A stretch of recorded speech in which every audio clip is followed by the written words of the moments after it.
Assalamualaikum warahmatullahi wabarakatuh. Bismillahirrahmanirrahim. Selamat datang di MyVol Channel. Maka pembahasan pada saat ini yaitu Allah Ta'ala fil Qur'anil Karim. Na'udzu billahi minasy syaithanir rajim. Bismillahirrahmanirrahim. Fa iza qudiyatis shalah fantashiru fil ardh wabtaghu min fadlillah wadhkurullaha katsiran la'allakum tuflihun. Shadaqallahul azim. Empat konsep yang diberikan oleh Allah Subhanahu wa ta'ala agar kehidupan manusia itu bisa menjadi bahagia dan mendatangkan rahmat, dan sehingga manusia itu bisa beruntung hidup di dunia, apalagi mendapatkan keberuntungan di hari akhirat kelak. Yang pertama adalah fa iza qudiyatis shalah, maka apabila kamu telah melaksanakan salat. Ayat 9 di dalam surah Al-Jum'ah ini Allah telah menyeru umat Islam. Lalu siapakah orang yang mampu memperkenankan seruan Allah Subhanahu wa ta'ala, yaitu orang yang beriman. Sehingga orang beriman itu dipanggil oleh Allah dengan panggilan yang indah. Ya ayyuhallazina amanu idza nudiya lis-shalah min yaumil jum'ah. Wahai hamba-hambaku yang beriman, bila kamu dipanggil untuk sholat. Di dalam ayat ini khusus sholat Jumat, dan secara umumnya bisa kita pahamkan di seluruh waktu sholat, 5 waktu sehari semalam. Apabila kamu dipanggil untuk sholat, fas'au ila zikrillah, maka hendaklah kamu bersegera, hendaklah kamu cepat-cepat, hendaklah kamu tinggalkan seluruh aktivitas yang akan menguntungkan duniamu, yang akan mendapatkan keberuntungan dan kebahagiaan duniamu, tinggalkan. Maka cepat kamu berusaha ingat kepada Allah Subhanahu wa ta'ala. Kaum muslimin sidang jamaah rahimakumullah, seseorang yang beribadah dan seseorang yang beriman 24 jam, 12 jam siang hari, 12 jam pada malam hari. Ketika dia bangun tidur pada pagi hari, maka dia awali hidupnya dengan beribadah kepada Allah Subhanahu wa ta'ala. Dia mengabdi kepada Allah Subhanahu wa ta'ala ketika dia salat subuh. Kenapa dia mengabdi kepada Allah Subhanahu wa ta'ala? Seseorang yang beriman itu sadar dengan sesadar-sadarnya bahwa kehidupan yang akan dia lalui pada hari itu tidak terlepas daripada kuasa dan ketentuan Allah Subhanahu wa ta'ala sampai sore hari dan bahkan sampai subuh kembali. Orang-orang yang beriman ini sangat dia sadari, sehingga kita dipanggil oleh Allah Subhanahu wa ta'ala untuk melaksanakan salat subuh melalui suara muazzin. Maka dia kalahkan hawa nafsunya, dia kalahkan keinginan tidurnya, lalu dia cepat untuk melaksanakan sholat subuhnya. Maka kata Rasulullah SAW, orang-orang yang tidak mau pergi sholat subuh ke masjid di saat dingin yang bersangatan, itu adalah orang munafik. Karena orang munafik itu adalah orang-orang atau manusia-manusia orang Islam sangat berat untuk melangkahkan kaki menuju rumah Allah melaksanakan sholat subuh itu. Padahal sholat subuh itulah nilai yang tertinggi di antara sholat-sholat lainnya. Sehingga dikatakan dalam sebuah hadis Rasulullah SAW, siapa saja yang melaksanakan sholat subuh berjamaah, seolah-olah dia sudah melaksanakan sholat semalam suntuk. Kaum muslimin sidang jamaah rahimakumullah, jangankan itu, sholat sunat saja yang kita kerjakan sebelum subuh. Kata Rasulullah SAW, 2 rakaat sebelum subuh, kata Rasul, khairu minad dunya wa ma fiha, lebih baik daripada dunia dan seisinya. Apa dunia dan isinya? Harta benda, jabatan, pangkat, serta seluruh kekayaan. Inilah dunia dan seisinya. Maka sholat subuh yang dikerjakan pada pagi hari itu lebih berharga di sisi Allah dibandingkan kenikmatan dunia itu. Bagi orang munafik ini sangat sulit bagi mereka.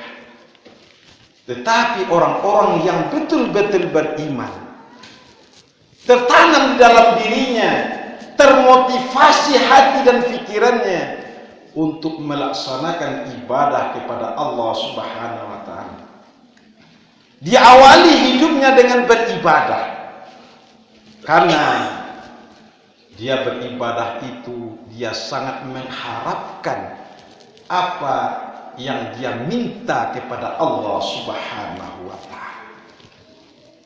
Kalau kita sudah melaksanakan segala sesuatu yang diredai oleh Allah, yang disukai oleh Allah Subhanahu wa ta'ala, apapun yang kita minta kepada Allah Subhanahu wa ta'ala, sesudah kita melaksanakan ibadah, setelah itu kita melaksanakan doa, mintalah, bermohonlah kepada Allah Subhanahu wa ta'ala apa saja yang kita inginkan, tapi dengan syarat harus kamu beribadah terlebih dahulu dengan ikhlas, dengan penuh dengan ketundukan dan ketawaduan. Inilah makna ayat Allah Subhanahu wa ta'ala, iyyaka na'budu wa iyyaka nasta'in. Diawali ayat ini oleh Allah Subhanahu wa ta'ala, iyyaka na'budu, maknanya adalah hanya kepada Engkaulah kami menyembah. Setelah itu wa iyyaka nasta'in, sesudah kita beribadah lalu kita minta kepada Allah Subhanahu wa ta'ala, hanya kepada Engkaulah kami minta tolong. Kaum muslimin sidang jamaah rahimakumullah, maka ibadah kita harus kita perbaiki dan kita perbaharui agar mencapai kepada kesempurnaan. Maka ada kita, seandainya masih ada seorang bapak yang tidak mau sholat, ya silahkan, seperti mayat yang sudah dalam kubur. Di mana mayat dalam kubur itu dia tidak sholat, maka dia sholat,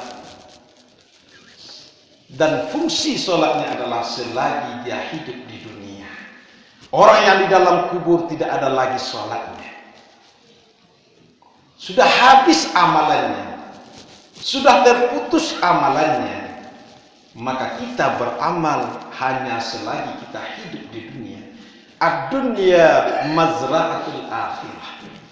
Kehidupan dunia ini adalah sawah ladangnya untuk kehidupan akhirat nanti. Mau kita bercocok tanam yang baik di dunia ini, maka akan kita petik nanti di hari kiamat kelak. Kaum muslimin rahimakumullah, ketika manusia sudah sampai di hari kiamat, penduduk surga masuk ke dalam surga, penduduk neraka masuk ke dalam neraka. Penduduk surga sibuk dengan kenikmatan, keindahan dan kesejukan, menikmati apa yang diberikan oleh Allah Subhanahu wa ta'ala. Sementara penduduk neraka, mereka disibukkan dengan azab, penderitaan dan kesusahan. Orang-orang yang berdosa selagi di dunia, disinilah mereka baru sadar. Rabbana abasarna wa sami'na farji'na na'mal salihan. Ya Allah, kalau begini rasanya azab Engkau, kalau begini rasanya yang akan saya dapatkan dari dahsyatnya hukuman Engkau ya Allah. Kami sudah lihat, kami sudah rasakan, kami sudah dengarkan getirnya azab Engkau ya Allah. Maka kembalikan kami ke atas dunia. Farji'na na'mal salihan. Kembalikan kami ke atas dunia, kami akan beramal saleh.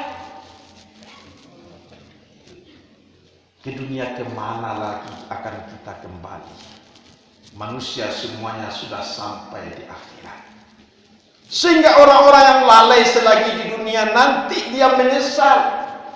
Yang kedua adalah lau kunna nasma'u aw naqilu ma kunna fi ashabis sa'ir.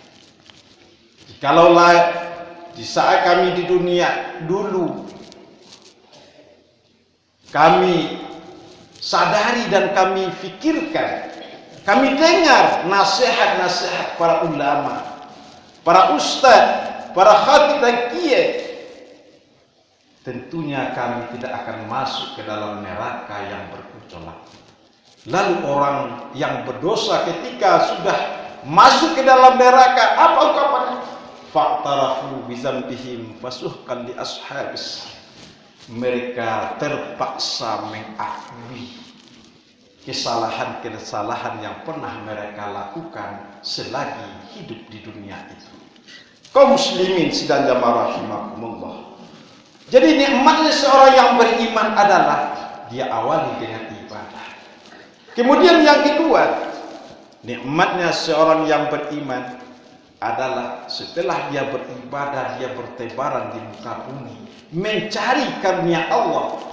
Setelah beribadah, lalu dia berdoa meminta kepada Allah, lalu dia berikhtiar dan berusaha. Lalu ikhtiar dan usaha yang dia lakukan adalah wabatahu min fadlillah.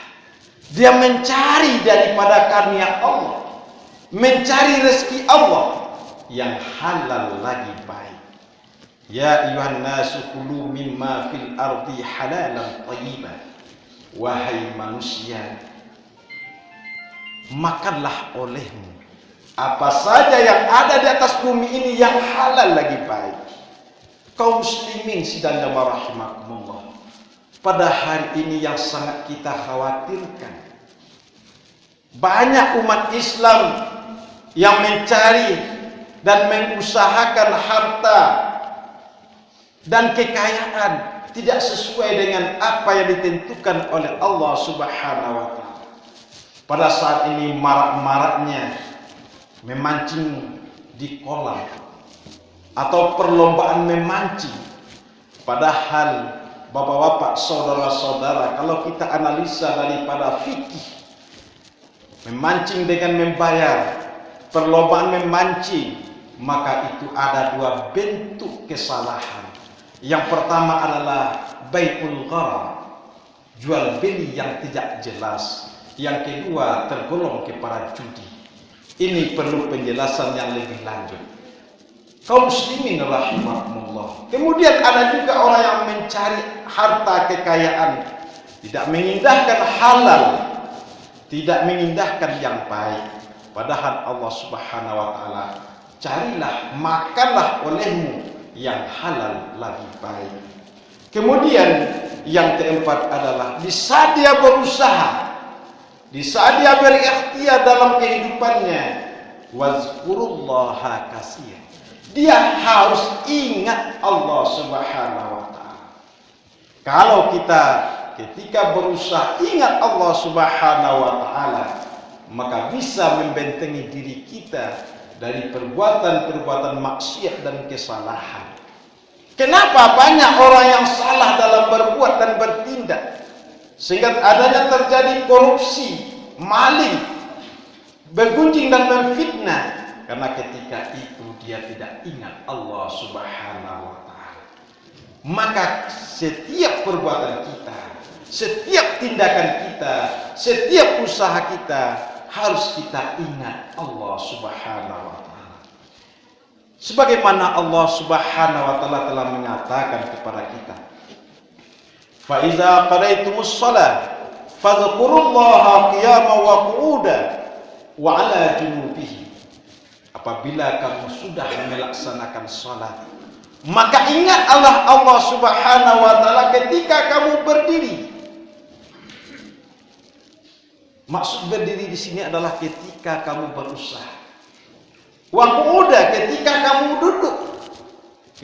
Kapan kita duduk? Maksudnya di sini adalah ketika kita dalam istirahat berusaha. Wa 'ala junubihim. Kapan kita ingat Allah Subhanahu wa Ta'ala? Ketika kita dalam berbaring. Maksud berbaring di sini adalah ketika kita sudah sakit-sakitan, tidak bisa berusaha, tidak bisa pergi main-main atau raun-raun jalan-jalan, maka ketika itu kita sudah sakit, tetap kita ingat Allah Subhanahu wa Ta'ala. Yang ironisnya pada saat ini, manusia apabila dia sudah sampai di rumah sakit, padahal selangkah lagi dia akan menemui ajalnya, manusia masih ingat dengan usaha, harta dan kekayaannya, padahal ketika itu hanyalah Allah yang berkuasa. Entah dia hidup, entah dia akan mati. Fa'tabiru ya ulil absar la'allakum tahtadun.